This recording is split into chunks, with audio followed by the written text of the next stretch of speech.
Alors, je prends le premier cas dans lequel n égale à 1, L égale à 0 et n égale à 0. Cette fonction psi NLM,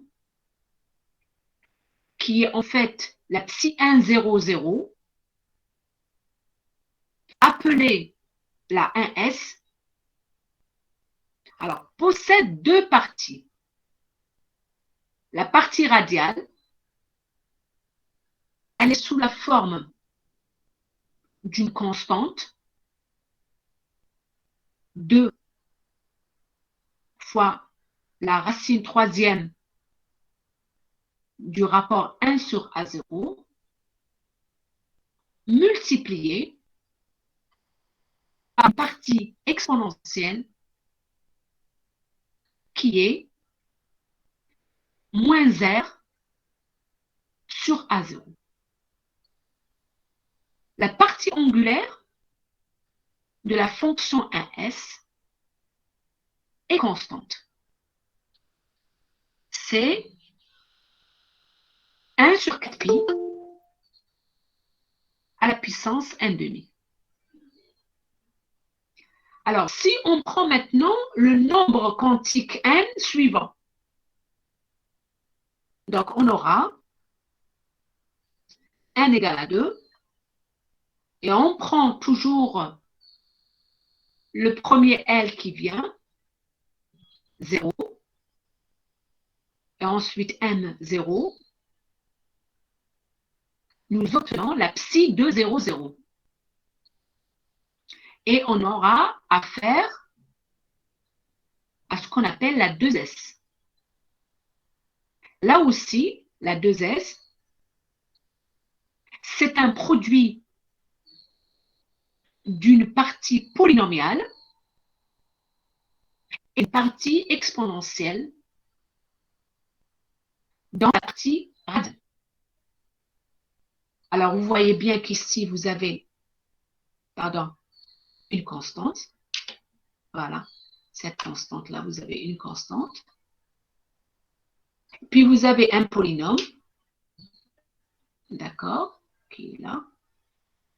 D'accord, je vais le mettre en une autre couleur. Bon, c'est genre toujours. Et puis, vous avez une partie exponentielle, qui est exponentielle moins R sur 2 à 0. Alors, vous regardez bien la différence entre la 1S et la 2S dans la partie exponentielle, c'est qu'il y a le n qui diffère. Ici, on a n égale à 1, et là, on a n égale à 2. Maintenant, pour la partie angulaire, pour la 2S, c'est aussi une constante. D'accord? Alors maintenant, toujours pour n égale à 2. Alors, elle peut aussi être égale à 1. Et dans ce cas, on a trois possibilités. M égale à moins 1, M égale à 0 et N égale à 1. Et on obtient ainsi trois fonctions qu'on a appelées la 2px, la 2py et la 2pz.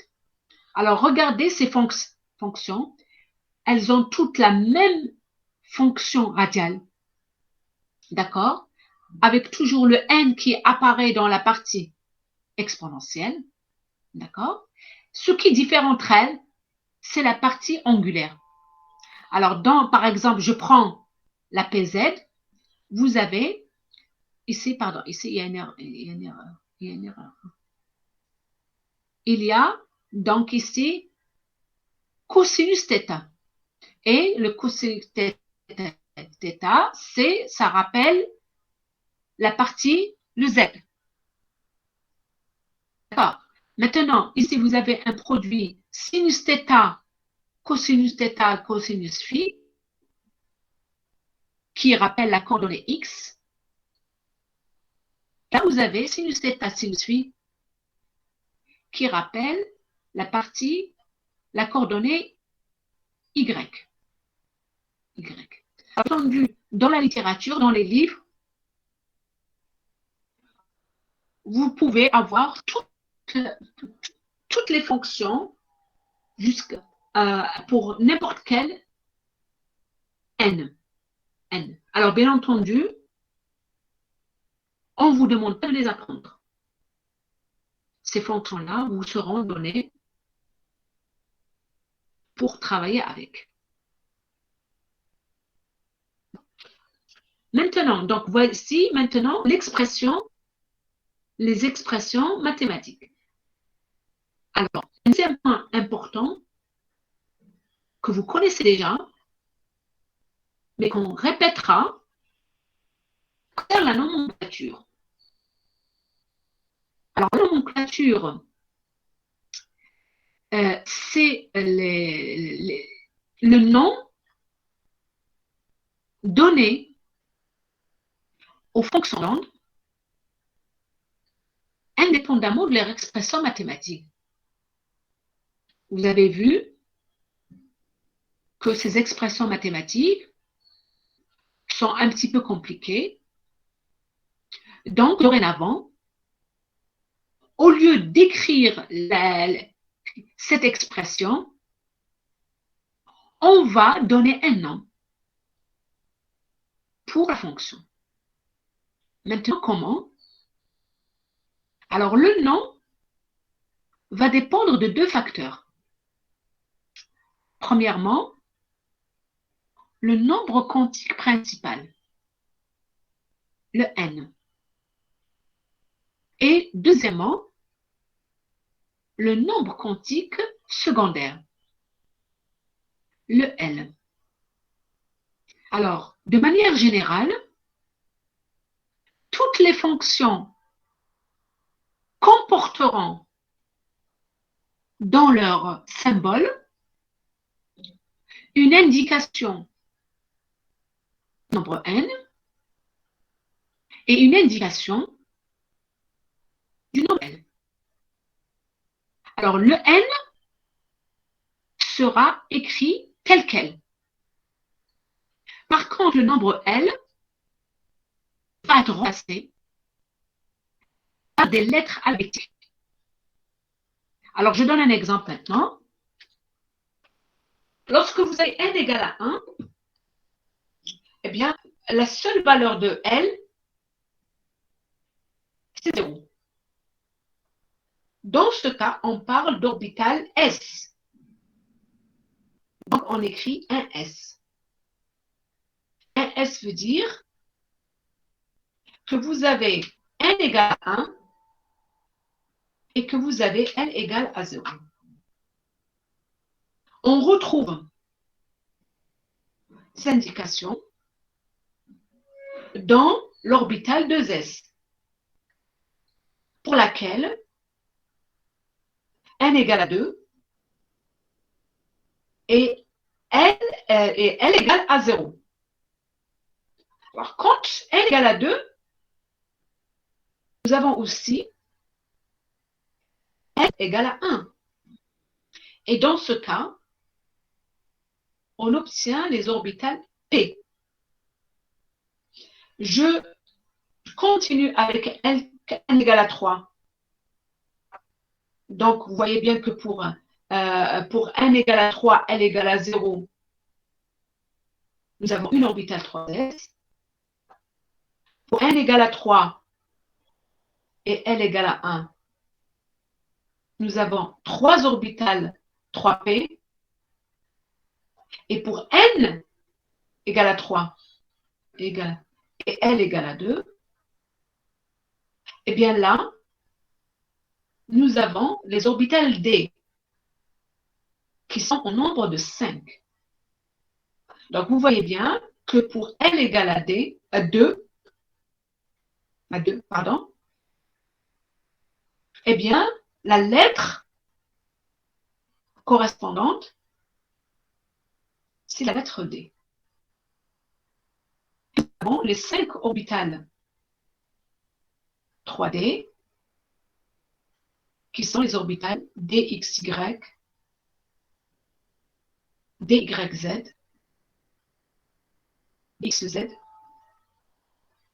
DZ2 et DX2 moins Y. Alors, je continue avec n égale à 4. Dans ce cas, alors je passe par L égale à 0, L égale à 1, L égale à 2, jusqu'à L égale à 3. Et là, le L égale à 3 est remplacé par la lettre F. Et dans ce cas, on obtient cette orbitale F, qui sont les orbitales F de XYZ, F de XZ au carré, F de YZ au carré, F de Z3, F de X facteur de X2 moins 3 Y2,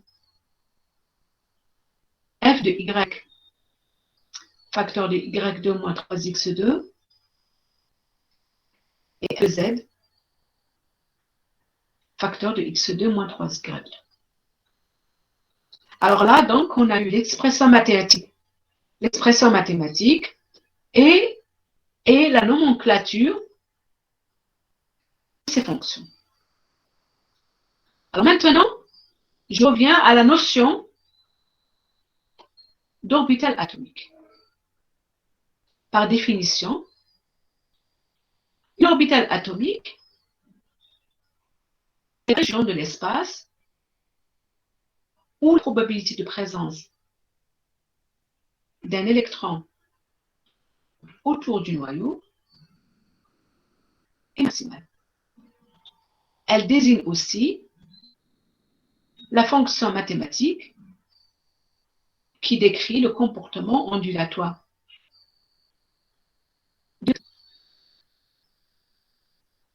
Puisqu'en fait, psi au carré, c'est autre que psi fois psi.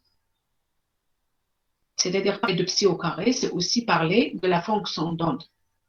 La fonction d'onde.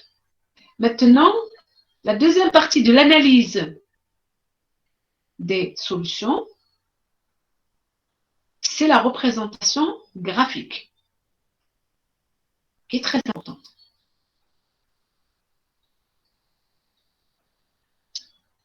Alors, ce qu'on voit, c'est que vous avez la fonction psi de r, θ et phi est une fonction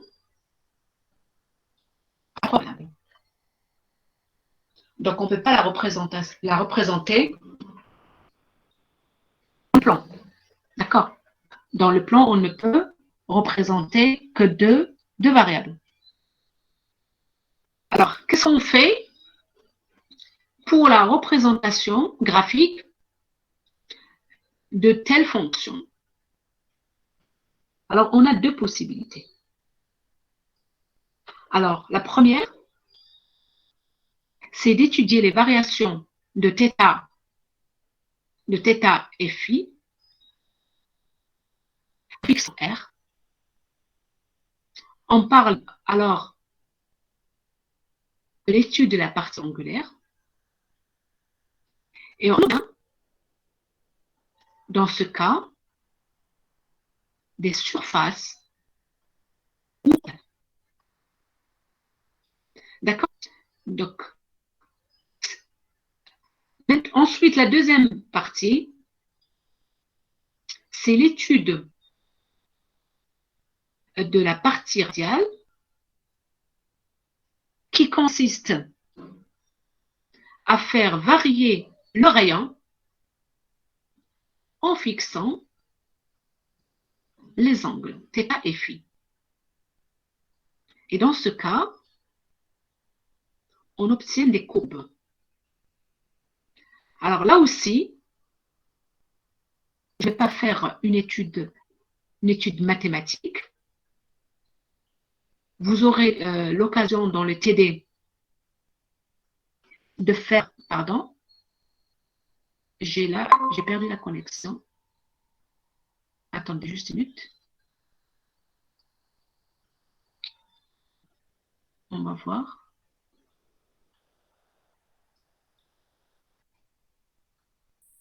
La présentation est partie. Alors, j'attends un petit peu. Voilà, c'est bon, elle est revenue. Ok, très bien, très bien. Donc, ce que je disais, on ne va pas faire l'étude mathématique proprement dite. On va faire des cas en TD. Mais je vais vous présenter les résultats qualitativement. D'accord? Alors, maintenant, on va d'abord commencer par la partie angulaire. C'est-à-dire, l'étude de la partie angulaire va nous donner une certaine forme d'orbital et on va regarder ça dans le cas des orbitales NS, NP et ND. Alors, donc, qu'est-ce qu'on a dit? La partie angulaire, on fixe le rayon et on fait varier θ et φ. Alors, dans ce cas, on obtient une surface sphérique centrée sur le noyau. Et la fonction d'onde reste positive pour toute valeur de θ et φ. Alors, dans ce cas, donc on obtient ce genre de schéma. D'accord? Ce genre de schéma. Donc, un exemple d'une orbitale NS. La différence maintenant entre une 1S, une 2S, une 3S, etc., c'est que le volume de la sphère va augmenter au fur et à mesure que n augmente. D'accord? Pour les orbitales maintenant, NP. Alors, pour mieux faciliter la compréhension, on va commencer par l'orbitale PZ. Alors, cette orbitale va dépendre de cosinus θ. Alors, la surface obtenue, ce sera deux sphères centrées sur l'axe OZ et tangentes à l'origine, symétriques par rapport au plan X ou Y. On va voir le schéma, par exemple. D'accord? Donc, la partie, alors, vous avez la partie qui est rose ici. Ici, attendez, n'apparaît pas.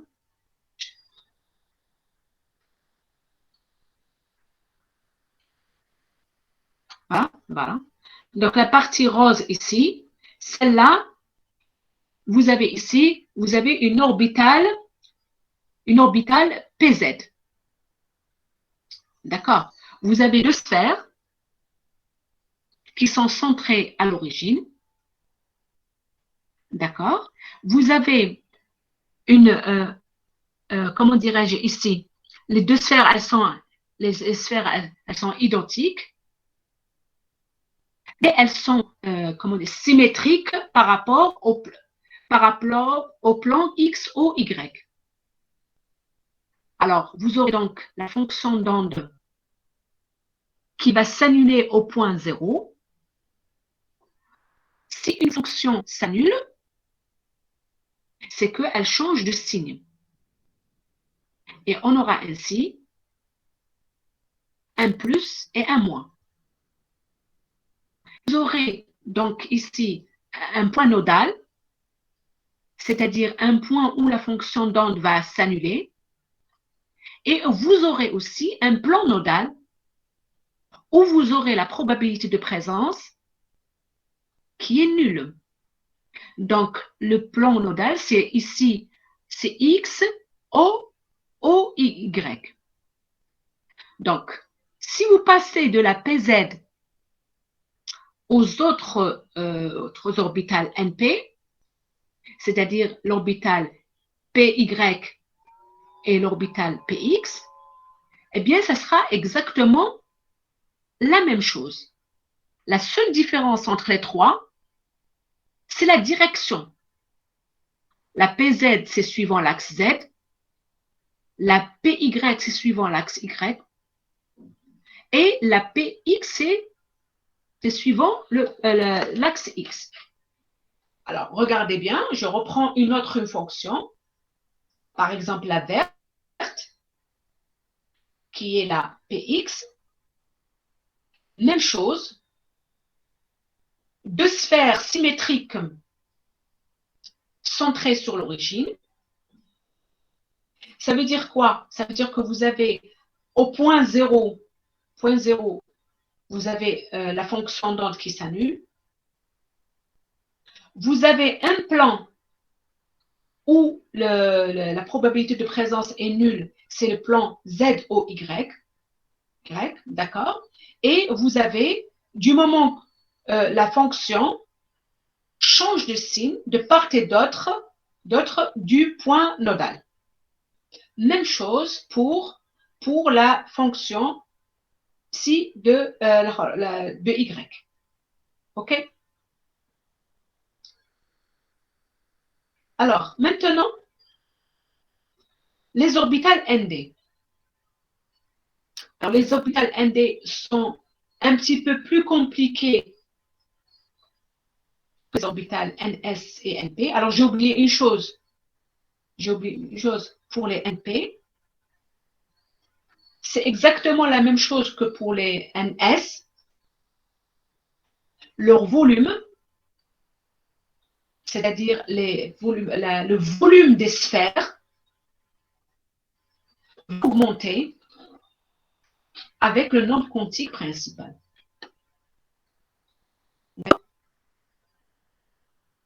Alors, maintenant pour les orbitales ND, alors vous avez 5 orbitales qui ont des formes pratiquement identiques, avec des orientations différentes, sauf pour l'orbital DZ2.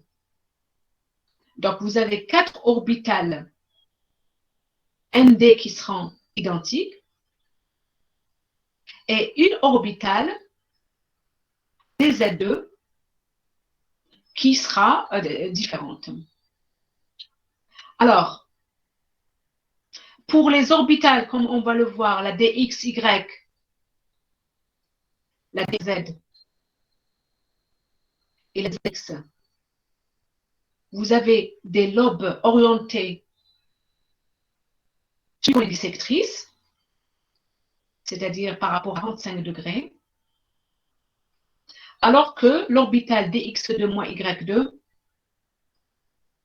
se développe autour des axes XY. Alors, je vais vous donner un schéma, ce sera plus parlant. Donc, voici les cinq orbitales D.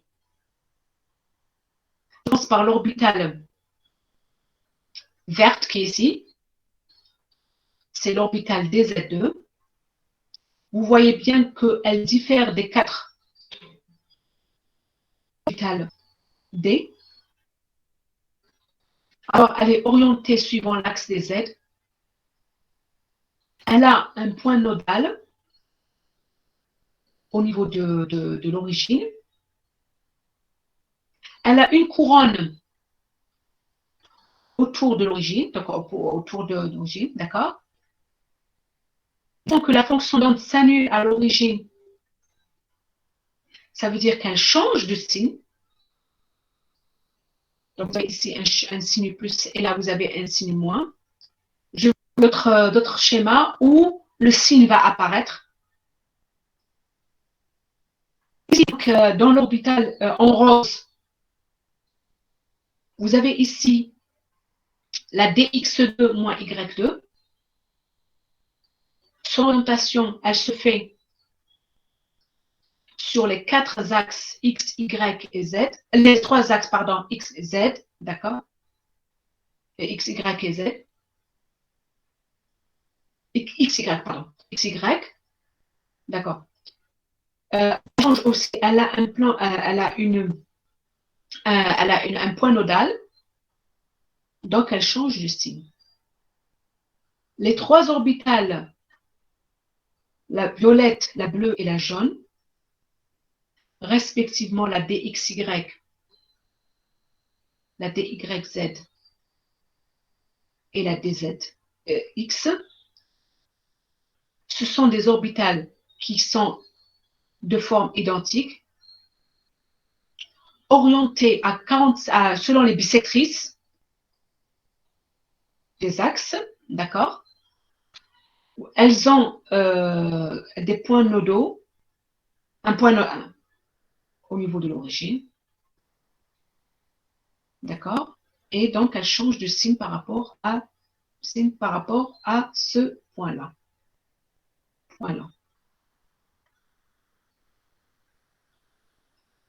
Alors, la partie angulaire ainsi étudiée permet d'avoir une idée de la forme de l'orbital.